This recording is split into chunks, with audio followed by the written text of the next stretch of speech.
La forma equívoca. Gilberto Keith Chesterton. Una de las carreteras que salen por el norte de Londres se prolonga hacia el campo en un remedo de calle, donde la línea se conserva, aunque haya muchos huecos de terreno sin edificar. Aquí aparece un grupo de tiendas que lindan con un solar cercado o una dehesa, y más allá una taberna famosa, y luego, tal vez, un mercado de hortalizas o el jardín de un hospicio para niños, y después una espaciosa mansión privada, y a continuación vuelve al campo, y luego otra posada, etc. El que pase por esta carretera no dejará de reparar en cierta casa que le llamará la atención, sin que él mismo sepa por qué.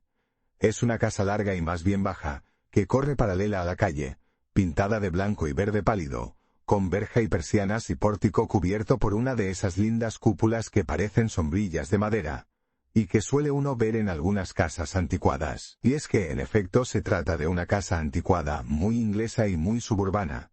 En el bueno, en el viejo, en el cómodo sentido de la palabra como corresponde al barrio de Clapham. Sin embargo, la casa tiene aire de haber sido construida para clima caliente. Aquel color blanco, aquellas persianas, hacen pensar vagamente en Pugafis y hasta en palmeras, despiertan la idea de una procedencia que no acierto a describir. Tal vez la casa ha sido construida por ingleses de la India. Todo el que pase por allí, y dicho, sentirá cierta fascinación ante aquella casa, sentirá que aquella casa tiene historia. Y como vais a ver, no se equivocará al suponerlo, porque esta es precisamente la historia. La extraña historia de las cosas sucedidas en esa casa, allá por Pentecostés, del año 1800 y tantos.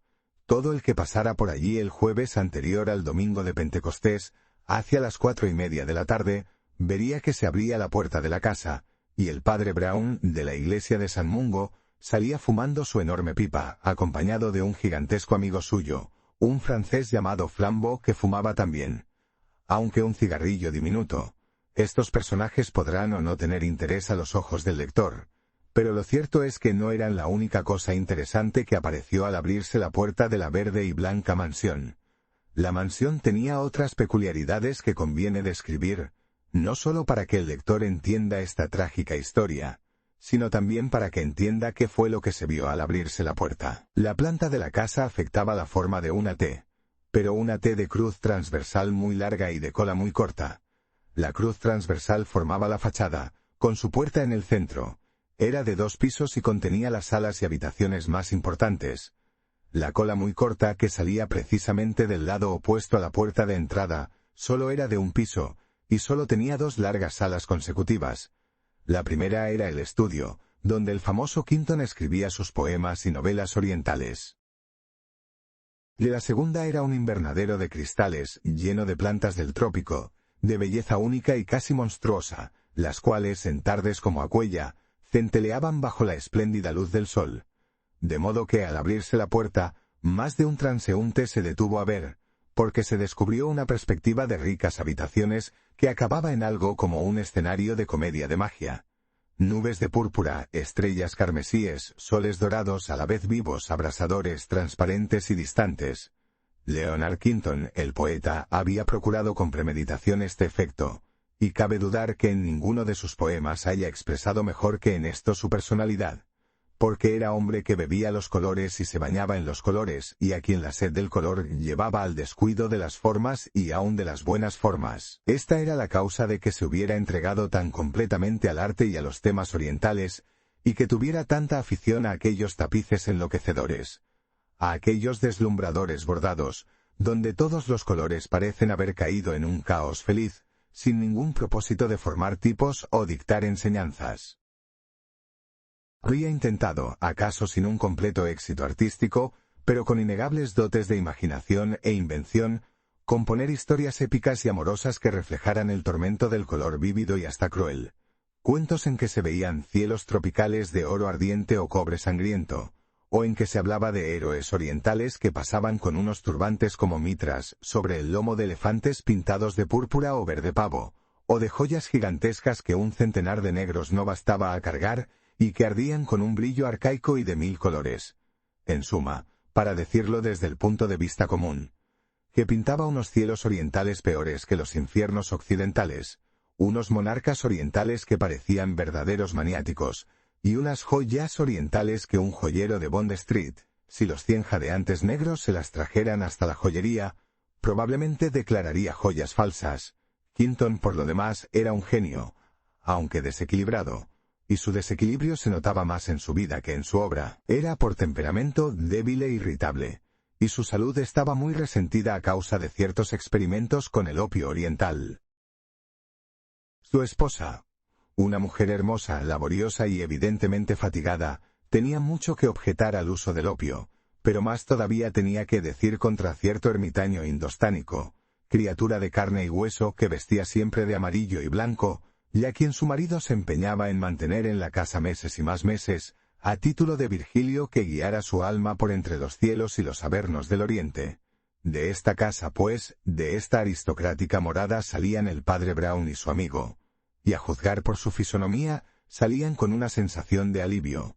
Flambeau había conocido a Quinton en los turbulentos días de la vida estudiantil de París, y hacía solo una semana que había renovado la amistad.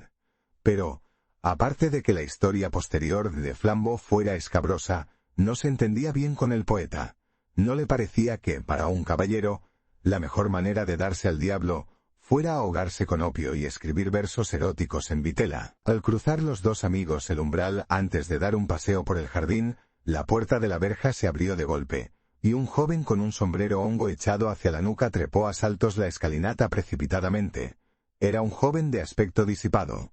Llevaba una corbata de un rajo chillón, muy torcida, como si hubiera dormido con ella, y venía jugando y haciendo chascar una de esas cañas flexibles y nudosas. Dijo casi sin resuello, necesito ver a Quinton. Tengo que verle ahora mismo. No está en casa, mister. Quinton está en casa, dijo el padre Brown vaciando su pipa, pero no sé si podrá usted verle, porque en este momento está con el doctor. El joven, que parecía no ser muy católico, penetró en el vestíbulo dando traspiés. En el mismo instante el doctor salía del estudio de Quinton, cerraba tras sí la puerta y comenzaba a ponerse los guantes. ¿Ver a Quinton?, dijo fríamente el doctor. No, yo creo que no es posible. Mejor dicho, no debe usted verle. Nadie debe verle. Acabo justamente de hacerle tomar un narcótico. Pero oiga usted, compadre, dijo el joven de corbata roja tratando de coger al doctor por el brazo con la mayor confianza. Escuche usted. Es que estoy muy entrampado. ¿Está usted? No, Mr. Atkinson, no es posible, dijo el doctor, obligándole a retroceder. Cuando usted pueda alterar los efectos de una droga, entonces podré alterar mi decisión. Y poniéndole el sombrero salió al jardín con los otros dos. Era un hombre de cuello de toro, baja estatura, buen natural, bigote corto, de apariencia inexpresiva, aunque daba cierta impresión de persona competente. El joven de sombrero hongo, que parecía no poder hablar con alguien sin colgarse de la solapa, se quedó junto a la puerta tan desconcertado como si le hubieran echado a empellones, y contempló en silencio a los otros tres, que se alejaron por el jardín. Naturalmente acabo de soltar una honrada mentira, dijo el médico riendo. De hecho, el pobre de Quinton no ha de tomar el narcótico a molestarle esta bestia, que solo viene a pedirle dinero y dinero que no ha de restituir aun cuando pudiera. Aunque el hermano de la señora Quinton, que es la mujer más buena del mundo, es un pícaro. Sí, dijo el padre Brown. Ella es una mujer excelente. De modo que yo propongo a ustedes que nos quedemos por aquí, en el jardín, hasta que se vaya ese tipo, continuó el doctor, y entonces volveré yo a darle la medicina a Quinton. Como he cerrado la puerta con llave, Atkinson no podrá entrar. En tal caso, doctor Harris, dijo Flambeau, vamos a dar una vuelta por el fondo del invernadero. No hay entrada por ese lado, pero vale la pena verlo desde fuera. Bien. Así atacaré desde aquí a mi enfermo, dijo el doctor, siempre risueño, porque le gusta mucho tenderse en la otomana que está en el extremo del invernadero entre esas poinsettias encarnadas. Allí hay una buena atalaya. Pero, ¿qué hace usted? El padre Brown se había detenido y acababa de recoger de entre la hierba donde estaba escondido un extraño cuchillo oriental, corvo exquisitamente taraceado de metales y piedras de color. ¿Qué es esto?, preguntó el padre Brown. Será de Quinton, supongo, dijo indiferente el doctor Harris. Tiene una colección de baratijas chinas, o será tal vez de ese suave personaje indostánico a quien tiene Quinton atado de una cuerda. ¿Qué personaje?, preguntó el padre Brown, que seguía con la daga en la mano. Un hechicero indio, dijo el doctor con la misma sencillez. Listo, naturalmente, ¿no cree usted en la magia?, preguntó el padre Brown sin mirarlo. ¿Cómo, en la magia?, exclamó el doctor. Es muy hermoso, dijo el sacerdote con voz suave y soñadora. Tiene muy lindos colores, pero la forma es defectuosa, inadecuada. ¿Inadecuada para qué?, preguntó Flambeau. Para todo. Es la forma defectuosa, de un modo abstracto. ¿Nunca han sentido ustedes eso con el arte oriental? Los colores son de una belleza embriagadora, pero las formas son malas, mezquinas, deliberadamente mezquinas y malas. En un tapiz turco, por ejemplo, yo he descubierto malas intenciones. Mon Dieu, dijo Flambeau soltando la risa. Sí. Había unas letras y signos en lenguaje que yo desconozco, pero el solo aspecto de los signos es ya perverso. Continuó el sacerdote con voz cada vez más baja. Las líneas parecen que se tuercen y se equivocan de propósito, como serpientes que se doblan para escaparse. «¿Pero qué está usted diciendo ahí?», preguntó el doctor riendo de buena gana, y Flambeau le contestó por él. «Es que a veces el padre se pone místico, ¿sabe usted? Pero le garantizo que siempre que le he visto ponerse así es que algo malo va a suceder». «Vamos, hombre», dijo con escepticismo el hombre de ciencia. Vean ustedes», dijo el padre Brown alargando el brazo con el cuchillo, que parecía una culebra reluciente. «¿No les parece a ustedes que es una forma equivocada? ¿No ven ustedes que hay algo en ella como falta de decisión, de propósito? Este cuchillo ni apunta como una pica, ni arrasa como una guadaña, y ni siquiera tiene apariencia de ser un arma. Más bien parece un instrumento de tortura. Bueno, puesto que no le gusta a usted, ¿se lo devolveremos a su dueño?», dijo el jovial Harris. «Todavía no llegamos al fondo del dichoso invernadero. Esta casa sí que tiene la forma equivocada». «No, no lo entiende usted», dijo el padre Brown moviendo la cabeza. «La forma de esta casa es curiosa, y hasta risible si usted quiere, pero no equivoca». Al decir esto llegaron a la curva de cristales que estaba al término del invernadero, curva ininterrumpida, porque allí no había ni puerta ni ventana. Los cristales eran transparentes. El sol, aunque declinaba, todavía estaba claro. Y no solo era posible ver desde fuera las flores flameantes, sino también la delicada figura del poeta que yacía lánguidamente sobre el sofá, con su cazadora de terciopelo café y un libro al lado, como si se hubiera quedado dormido a media lectura. Era un hombre pálido, fino, de lacios cabellos castaños y un fleco de barba que era como la paradoja de su cara, porque le hacía parecer menos varonil todavía. Los tres se sabían de memoria los rasgos de Quinton, y no se preocuparon mucho de contemplarlo. Difícilmente lo hubieran podido hacer. Sus miradas fueron atraídas por otro objeto. De ellos, al extremo de la curva de cristales, apareció un hombre alto, con unas blanquísimas vestiduras que le cubrían hasta los pies, cuya cara afeitada morena, color de hueso y cuyo cuello desnudo brillaban como bronces al sol poniente. Aquel hombre contemplaba desde allí al poeta dormido, y estaba tan inmóvil como una montaña. «¿Qué es eso?», preguntó el padre Brown, retrocediendo con un resuello de sobresalto. «Oh, es el charlatán indio», refunfuñó Harris. «Pero no sé qué diablos estará haciendo aquí. Parece cosa de hipnotismo», dijo Flambeau mordiéndose el bigote negro. «¿Qué afición tienen a hablar de hipnotismo los que no saben de medicina?», dijo el doctor. «Lo que parece realmente es cosa de latrocinio».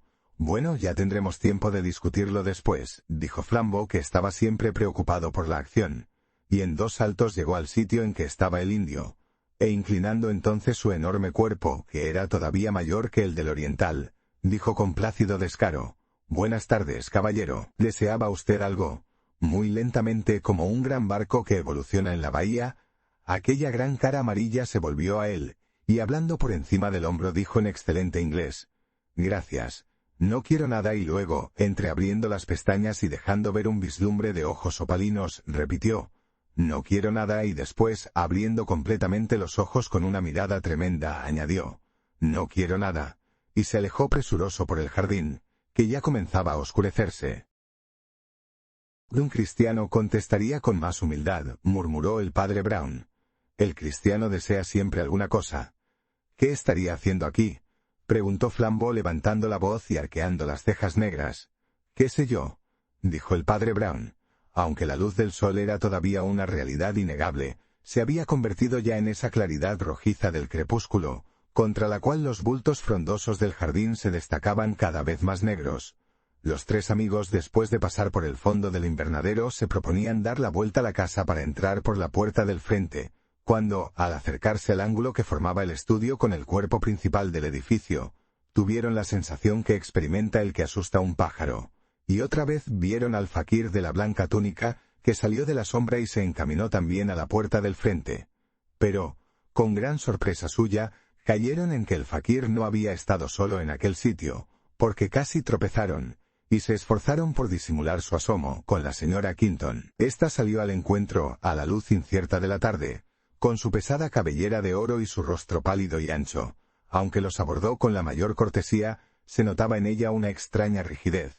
«Buenas tardes, doctor Harris», dijo simplemente. «Buenas tardes, señora Quinton», dijo el pequeño doctor, siempre muy efusivo. «Ahora mismo voy a darle el narcótico a su marido». «Sí», dijo ella con voz despejada. «Creo que ya es hora», y saludando a todos con una prisa desapareció en el interior de la casa. «Esta mujer», observó el padre Brown, «está agotada. Es el tipo de esas mujeres que cumplen con su deber durante 20 años seguidos y luego hacen una atrocidad». El doctorcito le contempló por primera vez con interés. «¿Ha estudiado usted medicina?», preguntó. «No», contestó el sacerdote. «Pero así como ustedes tienen que saber algo del alma para estudiar el cuerpo, nosotros necesitamos saber algo de este para entender de aquella». «Bien, bien», dijo el doctor. «Voy a darle a Quinton su mejunje». Habían ya dado vuelta al ángulo de la fachada y se acercaban a la puerta. Al penetrar en la casa se encontraron por tercera vez con el fantasma blanco. Caminaba éste derechamente hacia la puerta, en tal forma que se diría que acababa de entrar por la puerta que daba del estudio al vestíbulo, pero ellos sabían bien que esta puerta estaba cerrada. La había cerrado el doctor. El padre Brown y Flambeau, aunque advirtieron esta singularidad, se guardaron para sí sus observaciones, y en cuanto al doctor Harris, no era hombre para perder tiempo en enigmas. Dejó salir al omnipotente asiático y atravesó a toda prisa el vestíbulo. Pero todavía se encontró con otra persona a quien tenía completamente olvidada. Allí estaba todavía el inane Atkinson, canturreando y pegando aquí y allá con el bastoncito. En la cara del doctor pudo verse un gesto de disgusto y resolución. El doctor cuchicheó rápidamente al oído de su compañero. «Tendré que cerrar otra vez la puerta para que no entre esta rata. Pero no tardaré 2 minutos en salir». Y con gran presteza abrió la puerta y volvió a cerrarla con llave tras de sí, a tiempo justamente para contener la carga del joven del Billycock. Este se dejó caer entonces desesperado en una silla del vestíbulo. Flambeau volvió a contemplar una miniatura persa que había en la pared, y el padre Brown, que parecía algo desconcertado, se quedó mirando la puerta del estudio. 4 minutos después la puerta volvió a abrirse. Esta vez Atkinson fue más rápido. Dio un salto, se quedó un instante en el quicio de la puerta entreabierta y dijo en voz alta: «Oye, Quinton, necesito». Con un tono de voz que era entre bostezo y aullido de risa se oyó decir a Quinton desde el otro extremo del estudio: «Sí, ya sé lo que necesitas. Tómalo y déjame en paz. Estoy escribiendo una canción sobre los pavos reales». Y antes de que se cerrara la puerta, una moneda de media libra cayó entre los pies de Atkinson. Este se bamboleó y cogió la moneda con singular destreza. «Bueno, ya está eso arreglado», dijo el doctor apareciendo en la puerta a la que echó llave nuevamente. Después se encaminaron todos hacia el jardín. «Es necesario que descanse un poco el pobre Leonard», dijo dirigiéndose al padre Brown, y le dejó ahí encerrado solo un par de horas. «Sí», dijo el sacerdote. A juzgar por el tono de su voz, estaba muy contento, ¿verdad? Después examinó con la mirada el jardín y distinguió la vaga figura de Atkinson que hacía sonar la moneda y se la guardaba en el bolsillo. Y más allá, en la penumbra, la figura del indio sentado sobre la hierba, inmóvil, de cara a poniente. De pronto dijo: «¿Dónde está la señora Quinton?» «Habrá subido a sus habitaciones», dijo el doctor. «Vea usted su sombra en los visillos». El padre Brown levantó la vista y contempló atentamente una silueta negra que se movía sobre la ventana, proyectada por la luz del gas. «Sí, allí se ve su sombra», y anduvo unos pasos y se sentó en un banco. Flambeau vino a sentarse a su lado, pero el doctor era uno de esos seres energéticos que se pasan la vida sobre sus piernas. Se alejó por el penumbroso jardín fumando y las dos amigas se quedaron solos.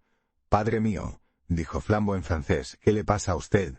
El padre Brown permaneció un momento mudo e inmóvil y después dijo: «La superstición es irreligiosa. Pero no sé qué hay en el ambiente de esta casa. Puede que sea ese indio. Al menos eso es en parte». Y se puso a contemplar en silencio la distante silueta del indio, que continuaba todavía rígido, como entregado a sus oraciones. A primera vista parecía inmóvil. Pero observándola atentamente, el padre Brown vio que se balanceaba un poco con movimiento rítmico, tal como se balanceaban las masas oscuras de los árboles con el vientecillo que había comenzado a barrer el jardín, revolviendo nuevamente las hojas caídas.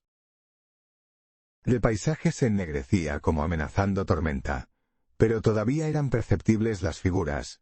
Atkinson estaba apoyado en un árbol con aire indiferente, la mujer de Quinton seguía junto a su ventana, el doctor andaba paseando por detrás del invernadero, podía verse su cigarro como un fuego fatuo, y el faquir continuaba rígido y balanceándose mientras que los árboles se balanceaban también y casi empezaban a gritar. La tormenta se aproximaba. «Cuando ese indio nos habló», dijo el padre Brown cuchicheando, «tuve una especie de visión, una visión de él y de su mundo. Él no hizo más que repetir 3 veces la misma frase. Pues bien, a la primera vez que dijo «no quiero nada», me pareció que quería decir que él era impenetrable, que Asia no se entregaba. Cuando volvió a decir «no quiero nada», me pareció que quería significar que él se bastaba a sí mismo, como un cosmos que no necesitaba de Dios ni admitía la existencia del pecado. Y cuando por tercera vez dijo «no quiero nada», abriendo aquellos ojos ardientes, comprendí que daba a entender literalmente lo mismo que decía, que no tenía ningún deseo, ningún hogar, que estaba cansado de todas las cosas, que el aniquilamiento, la destrucción de todo lo... Cayeron las primeras gotas, y Flambeau se levantó de un salto como si le hubieran quemado. En el mismo instante el doctor apareció corriendo hacia ellos y gritando algo que no entendieron. Cuando llegó como disparado a donde ellos estaban, Atkinson pasaba también por allí, y el doctor le cogió convulsivamente por el cuello y se puso a gritar. «¿Qué traición es esta? ¿Qué le ha hecho usted, canalla?» El sacerdote se levantó, y con férrea voz de soldado gritó: «Alto, somos aquí bastantes para sujetar a cualquiera. ¿Qué es lo que pasa, doctor?» Y el doctor, lívido: «Que algo le pasa a Quinton. Acabo de verle a través de los cristales y no me gusta la postura que tiene. En todo caso, no está como yo lo dejé. Vamos a verlo», dijo con precisión el padre Brown. «Puede usted dejar en paz a Atkinson. Desde que oímos por última vez la voz de Quinton no lo he perdido de vista. Yo me quedaré aquí guardándolo», dijo Flambeau. «Vayan ustedes a ver qué pasa». El doctor y el sacerdote llegaron corriendo a la puerta del estudio, dieron vuelta a la llave y entraron de golpe en la habitación. Casi tropezaron contra la gran mesa de caoba en que el poeta acostumbraba a trabajar, porque el estudio solo estaba alumbrado por un fuego suave que el estado del paciente obligaba a tener siempre encendido. En medio de la mesa había una hoja de papel que parecía puesta allí de propósito. El doctor la agarró nerviosamente, la miró, se la pasó al padre Brown y gritando «Dios poderoso, vea usted esto», corrió hacia el cuarto de los cristales, donde las terribles flores del trópico parecían conservar aún, en su color carmesí, un recuerdo del crepúsculo.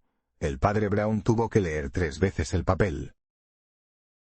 Decía así: «Muero por mi propia mano». Sin embargo, murió asesinado. Y aquello estaba escrito con la letra inimitable, por no decir ilegible, de Leonard Quinton. El padre Brown, sin soltar el papel, se dirigió entonces al invernadero. Su amigo le salió al paso con una cara de certeza y desesperación. «Muerto», exclamó Harris, y juntos, por entre la pompa artificial del cactus y las azaleas, se acercaron a donde el poeta y novelista Leonard Quinton yacía, con la cabeza colgando fuera de la otomana y los rizos rojos barriendo el suelo. Al lado izquierdo tenía la extraña daga que aquella misma tarde se habían encontrado en el jardín, y su mano, blanda, descansaba todavía sobre el puño. Afuera, la tempestad había llegado, como la noche en Carlisle, de un solo paso. El jardín y el techo de cristal se habían nublado bajo el manto de lluvia. El padre Brown parecía hacer más caso del papel que del cadáver. Se lo acercaba a los ojos y parecía empeñado en leerlo en medio de aquella oscuridad. Después lo aproximó al reflejo del fuego, y en ese mismo instante hubo un relámpago tan blanco que el mismo papel pareció negro. Después sobrevino la oscuridad llena de truenos, y cuando el ruido se apagó se oyó la voz del padre Brown que decía: «Doctor, este papel tiene también la forma equívoca. ¿Qué quiere usted decir?, preguntó muy intrigado el doctor Harris. Que no es cuadrado, contestó Brown. Que le han cortado una esquina. ¿Qué puede significar esto? ¿Y qué voy a saber?, gruñó el doctor. ¿Cree usted que debemos quitar de aquí a este desdichado? ¿Está muerto del todo? No, contestó el sacerdote. Debemos dejarlo tal como está y llamar a la policía. Y seguía examinando el papel tenazmente.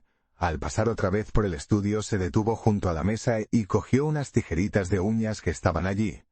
Ah, dijo con un resuello de alivio. Con esto han cortado el papel. Pero sin embargo, y frunció el ceño. Vamos, déjese usted de papeles, dijo el doctor. Esa era una de sus manías. Tenía cientos de hojas así. Todas sus cuartillas las cortaba lo mismo, y señaló un montón de papel en blanco que había en una mesita de al lado. El padre Brown se aproximó a esta y cogió una hoja de papel. Tenía el mismo corte en el ángulo. En efecto, dijo, y aquí están los picos cortados, y con gran escándalo del otro, comenzó a contarlos uno por uno. Perfectamente, dijo con una sonrisa de disculpa.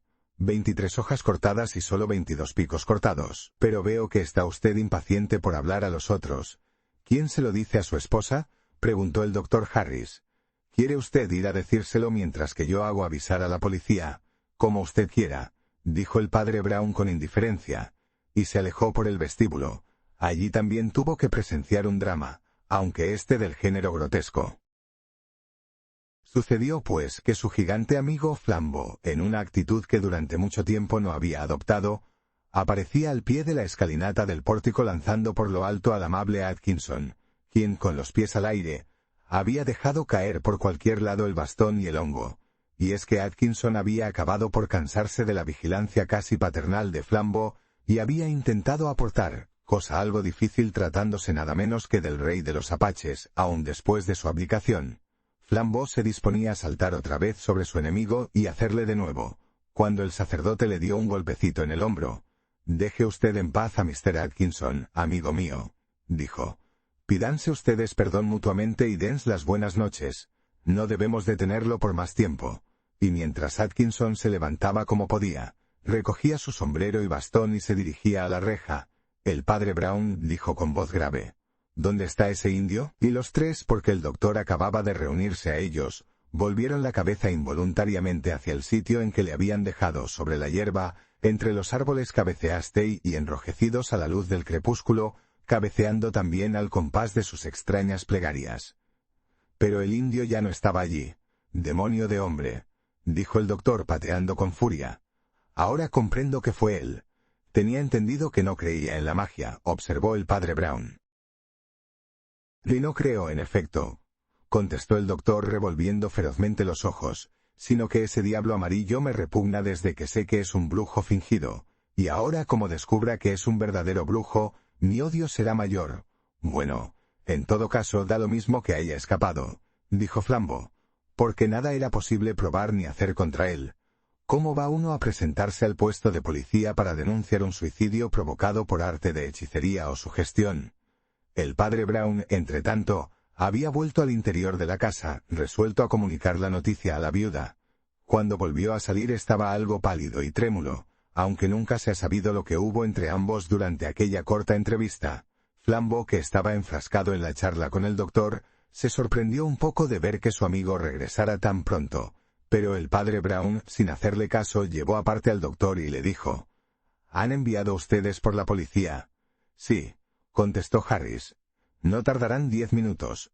¿Quiere usted hacerme un favor?», dijo el sacerdote con mucha calma. «Sé que yo colecciono historias de sucesos que, como esta hazaña del indio, contienen elementos que difícilmente pueden constar en un informe de la policía. Le ruego a usted que redacte un informe sobre ese caso para mi uso privado. El oficio de usted es delicadísimo», añadió mirando al doctor a los ojos gravemente. «Se me figura que usted conoce algunos detalles del asunto que no ha creído usted discreto revelar. Mi oficio es también, como el de usted, un oficio confidencial y de lo que usted me comunique guardaré impenetrable reserva.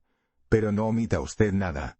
El doctor, que le había estado escuchando con aire reflexivo y la cabeza un poco inclinada, contempló un instante al sacerdote y dijo después: «Perfectamente», y fue a encerrarse en el estudio. «Flambeau», dijo el padre Brown, Allí bajo el alero hay un banco donde podemos fumar un poco resguardados de la lluvia. Usted es en el mundo mi único amigo. Necesito hablar con usted, o tal vez callar junto a usted. Fueron a sentarse en el sitio indicado. El padre Brown, contra su costumbre, aceptó un buen cigarro que le ofreció el otro y se puso a fumar en silencio y muy a conciencia. Y en tanto la lluvia sonaba y redoblaba sobre el alero. «Amigo mío», dijo al fin el padre Brown, «este caso es muy extraño. De lo más extraño, ya lo creo», contestó Flambo con un leve estremecimiento. «Sí», continuó el padre Brown, «usted dice que es extraño y yo digo que es extraño, pero ambos querremos decir cosas opuestas. La mente moderna funde siempre dos ideas diferentes, misterio en el sentido de lo maravilloso y misterio en el sentido de lo complicado. En materia de milagros, esta confusión es la mitad del problema. Un milagro es admirable, pero simple. Simple por lo mismo que es un milagro. Es la revelación de un poder que dimana directamente de Dios o del diablo, en vez de proceder indirectamente a través de la naturaleza o la voluntad humana. Aquí usted dice que este caso es maravilloso porque es milagroso, porque es una brujería obrada por ese indio malvado. Entiéndame usted bien. Yo no niego que sea un hecho espiritual o diabólico. Solo el cielo y el infierno no conocen las extrañas influencias que determinan los pecados humanos. Pero lo que yo digo es esto. Si, como usted lo supone, es un caso de magia, claro es que será maravilloso, pero no será misterioso, es decir, no será complicado. La calidad del milagro es misteriosa, pero su procedimiento es simple. Y aquí que, a mi modo de ver, el procedimiento de este asunto ha sido todo lo contrario de lo simple. La tormenta, que por un instante pareció apaciguarse, redobló otra vez su vigor, y había en el aire unos movimientos como de truenos leves y lejanos. El padre Brown sacudió la ceniza del cigarro y prosiguió. En este asunto hay algo retorcido, extraño, complicado, que en nada se parece a los rayos que bajan directamente del cielo o del infierno. Yo percibo aquí la huella tortuosa de la voluntad humana, como se percibe la tortuosa huella del caracol. En un parpadeo, el relámpago abrió sus enormes ojos blancos, cerrarse otra vez el cielo, y el sacerdote siguió diciendo, y en este laberinto lo más laberíntico de todo es la forma de esa cuartilla de papel. Más laberíntica, más alambicada que el cuchillo con que se mató ese hombre. ¿Se refiere usted al papel en que Quinton confiesa su suicidio?, preguntó Flambo. «Le refiero al papel en que Quinton escribió, «Muero por mi propia mano», contestó el padre Brown. La forma de ese trozo de papel, amigo mío, era la forma equívoca, perversa. Era la forma perversa, si es que alguna vez me ha sido dado contemplarla en este pícaro mundo. Pero, si solo tenía cortado un ángulo, dijo Flambo, y tengo entendido que todo el papel de Quinton está cortado de ese modo, pues a fe mía que era un mal modo, dijo el padre Brown, muy malo para mi gusto. Mire usted, Flambo, este Quinton, que Dios guarde, era tal vez un poco pillo, pero era un verdadero artista tanto con el lápiz como con la pluma. Su letra era, aunque confusa, audaz y hermosa. Me es imposible demostrar lo que digo, no puedo probar nada. Pero le aseguro a usted, con toda la fuerza de mi convicción, que no fue él quien cortó tan mezquinamente esa puntilla de papel. Si él lo hubiera hecho para cualquier objeto, habría dado un tijeretazo muy distinto. Tiene usted presente la forma del papel. El corte era mezquino. La forma era perversa. Como acuérdese usted. Y en la oscuridad, se puso a trazar en el aire, con el ascua del cigarro, unos cuadrados irregulares tan rápidamente que Flambo creyó ver, en efecto, unos jeroglíficos fantásticos. Jeroglíficos como aquellos de que su amigo había estado hablando, y que, aunque indescifrables, parecen sugerir ideas perversas. Pero, dijo Flambo cuando el sacerdote volvió el cigarro a la boca y, recostándose en el respaldo del banco, se puso a mirar al techo, aun suponiendo que otro fue el del tijeretazo, ¿vamos a concluir que por eso solo obligó a Quinton a suicidarse? El padre Brown, siempre acostado y mirando al techo, se sacó el cigarro de la boca para decir, «Quinton no se ha suicidado». Flambo le miró sorprendido. «¿Y entonces qué diablo significa esa confesión de suicidio?» El sacerdote se inclinó, apoyó los codos en las rodillas, contempló el suelo y con voz baja y clara murmuró al fin, «Aquí no hay ninguna confesión de suicidio». Flambo dejó caer el cigarro. «¿Quiere usted decir que ha habido una falsificación?» «No», continuó el padre Brown. «Fue el mismo Quinton quien escribió eso». «Pues ya lo ve usted», dijo el exasperado Flambo. «Quinton escribió, muero por mi propia mano, y lo escribió con su propia mano en una hoja de papel. En una hoja de papel de forma equívoca, concluyó el sacerdote tranquilamente. Al diablo con la forma, exclamó Flambo. ¿Qué tiene que ver la forma del papel? Había 23 cuartillas mutiladas, reasumió el padre Brown inconmovible, y solo 22 esquinas de papel cortadas. Así pues, uno de los recortes fue destruido, tal vez el de la hoja en cuestión. ¿Esto no le hace pensar a usted en nada? La cara de Flambeau se iluminó. Sí, dijo. Qué bien pudo en este recorte haber escrito algo como esto. Pretenden que muero por mi propia mano, ¿o bien? ¿Lo creíais que? Caliente, caliente, como dicen los niños, contestó su amigo. Pero note usted que el recorte no es de media pulgada. No había sitio ni para una palabra. ¿Es posible que el hombre infernal que le mató haya recortado algo no mayor que una coma por considerarlo como un testimonio contra su crimen? No, no es posible, dijo Flambeau después de pensarlo un instante. ¿Ni siquiera unas comillas o un guión de diálogo? Dijo el sacerdote y arrojó el cigarro, que se hundió en las sombras como una estrella errante. Las palabras huyeron de la boca de Flambeau, y el padre Brown dijo yendo al fondo de la cuestión. Leonard Quinton era novelista y estaba escribiendo ahora una novela sobre brujería e hipnotismo. En ese instante la puerta se abrió con violencia y salió el doctor con el sombrero puesto. «Y aquí el documento que usted desea», dijo entregando al padre Brown un sobre alargado. «Y ahora, señores, tengo que irme a casa. Buenas noches». «Buenas noches», dijo el padre Brown mientras el doctor se dirigió presurosamente a la reja. Había dejado abierta la puerta, de modo que la luz del gas llegaba hasta ellos. Brown abrió el sobre y leyó lo siguiente. «Querido padre Brown», insistí Galileo.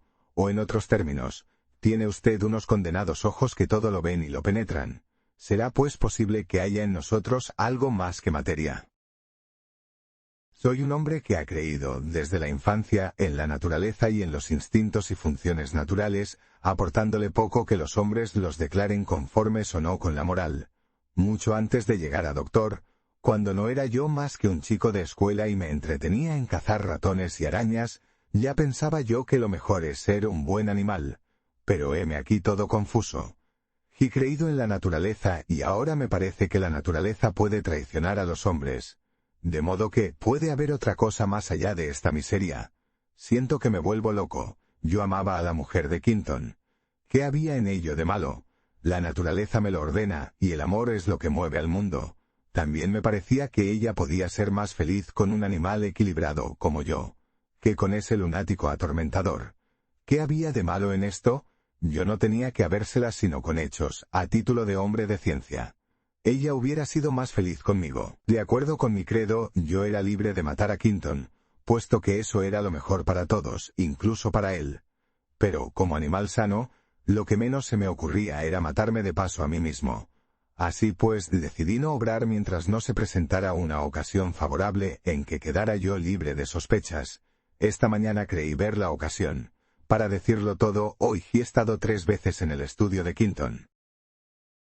La primera vez no me habló más que de su cuento de brujería, llamado La maldición de un santo, cuento que estaba a la sazón escribiendo, y que trataba de cómo un ermitaño indio obligó a suicidarse a un coronel inglés por su gestión. Me mostró las últimas cuartillas y me leyó el párrafo final, que decía más o menos: «El conquistador de Punjab, verdadero esqueleto amarillo, mero verdadero gigante, logró incorporarse sobre un codo y cuchichear al oído de su sobrino. Muero por mi propia mano, sin embargo, muero asesinado». Por casualidad, estas últimas palabras estaban escritas al principio de una hoja. Salí del estudio y anduve paseando por el jardín, embriagado por la perspectiva de una oportunidad tan admirable. Comenzamos a dar juntos la vuelta a la casa, y he aquí que se presentan otras 2 circunstancias favorables a mi proyecto. Usted tuvo sospechas del indio, y encontró una daga que bien podría ser del indio en cuestión. Aprovechando la oportunidad, me guardé la daga en el bolsillo, volví al estudio de Quinton, me encerré con él y le administré el narcótico. Él no quería contestar siquiera a la petición de Atkinson, pero yo volví a su lado y le instó para que hablara y diera gusto al cuñado, porque yo necesitaba una prueba de que Quinton todavía estaba vivo cuando yo abandoné la estancia por segunda vez. Quinton se quedó, pues, en el invernadero, y yo atravesé el estudio. Soy hombre de manos ágiles, y en un instante hice mi prestidigitación. ECHE con acento agudo al fuego toda la primera parte de la novela de Quinton, que pronto se quedó en cenizas. Después vi que el guión de la frase del diálogo era inconveniente y lo corté, y para hacer la cosa más verosímil, corté del mismo modo todas las cuartillas en blanco que había a la vista. Y después salí del estudio, dejando sobre la mesa la confesión del suicidio de Quinton, y a este vivo y dormido en el invernadero del fondo. El último acto fue verdaderamente desesperante. Ya lo comprenderá usted. Yo fingí que acababa de ver a Quinton muerto, y ECHE con acento agudo a correr para entrar en la habitación. A usted le entretuve con ese papel y con mi agilidad manual di muerte a Quinton mientras que usted se entregaba a examinar la confesión de suicidio.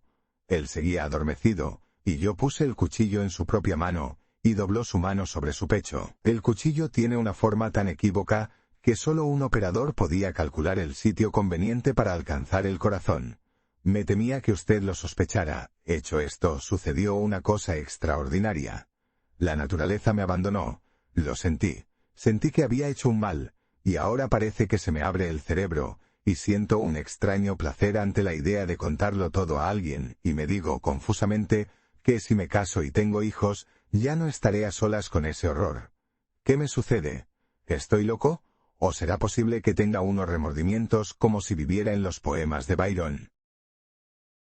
No puedo escribir más, James Erskine Harris. El padre Brown dobló cuidadosamente la carta y se la guardó en el bolsillo del pecho, en el preciso instante en que se oyó un gran repiqueteo en la reja, y se vieron relucir en la calle los impermeables mojados de los guardias. Fin de la historia. Si te gustó, dale like, suscríbete y cuéntanos en los comentarios qué parte fue tu favorita. Nos vemos en la próxima aventura.